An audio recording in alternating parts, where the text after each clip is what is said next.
Il s'agit du premier des 16 modules que j'ai conçus pour aider les étudiants en médecine à préparer leur thèse d'exercice. La thèse, c'est un moment où il va falloir souffrir, on le sait, parce qu'il se passe plusieurs choses. Il y a ce qu'on peut appeler une séparation, c'est-à-dire l'initiation à la recherche. Jusqu'à maintenant, l'étudiant a été formé, a appris, mais il n'est pas rentré dans le monde de la recherche. Ce sont de nouvelles règles, de nouvelles façons de penser. Ensuite, pendant cette thèse, il y aura le passage à l'écriture, qui est un autre rite de passage, parce qu'il va falloir écrire en science, ce n'est plus de la littérature, il y a des règles qu'il va falloir connaître. Enfin, le troisième rite, qui est la soutenance, est un bon moment. La thèse, c'est une recherche, que ce soit mémoire, thèse ou article, pour moi, c'est la même chose. La forme varie.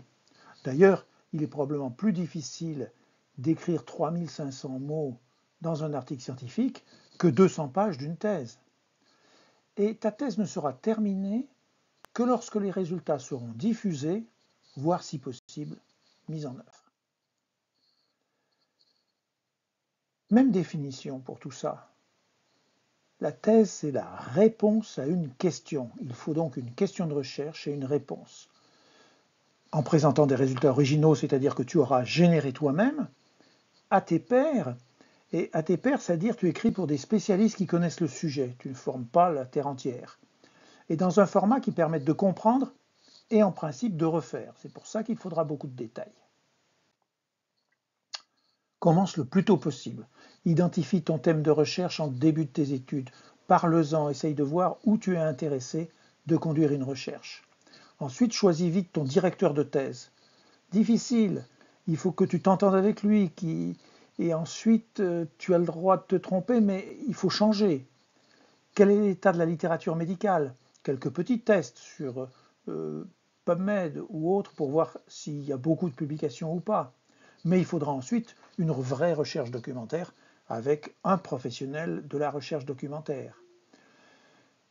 Tu apprendras à évaluer les niveaux de preuve, différencier les données probantes des opinions et bien sûr en faisant attention à toutes ces infox qui vont plus vite que la vérité.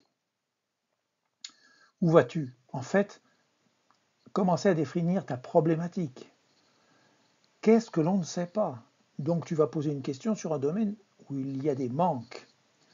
Quand ta question sera posée, il faudra trouver les méthodes adaptées à cette question.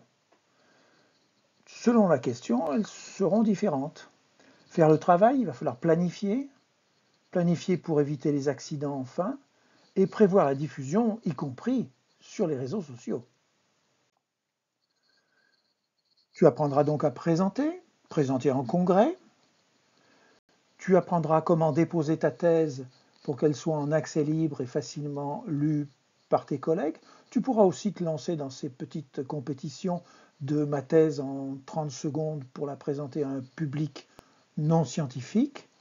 Mais le must, la pérennité, c'est en faire un article dans une revue scientifique. Il faut choisir ça très tôt. C'est ce qu'on appelle aussi la thèse article. Il faut l'anticiper avec ton directeur de thèse et ne pas le prévoir à la fin. Donc, il y a des rites de passage, tu vas progresser, tu auras un bon souvenir de ta thèse alors que ça va être un mauvais moment peut-être. C'est la même démarche dans toutes ces formes. Ne te trompe pas, directeur de thèse. Apprends à distinguer les données probantes des opinions. Fais une question de recherche sur quelque chose qui manque dans la littérature. Apprends à parler. Chacun de ces modules est accompagné d'un document PDF de 4 pages qui permettra de retrouver des références et d'expliquer plus en détail ce que je viens d'exposer.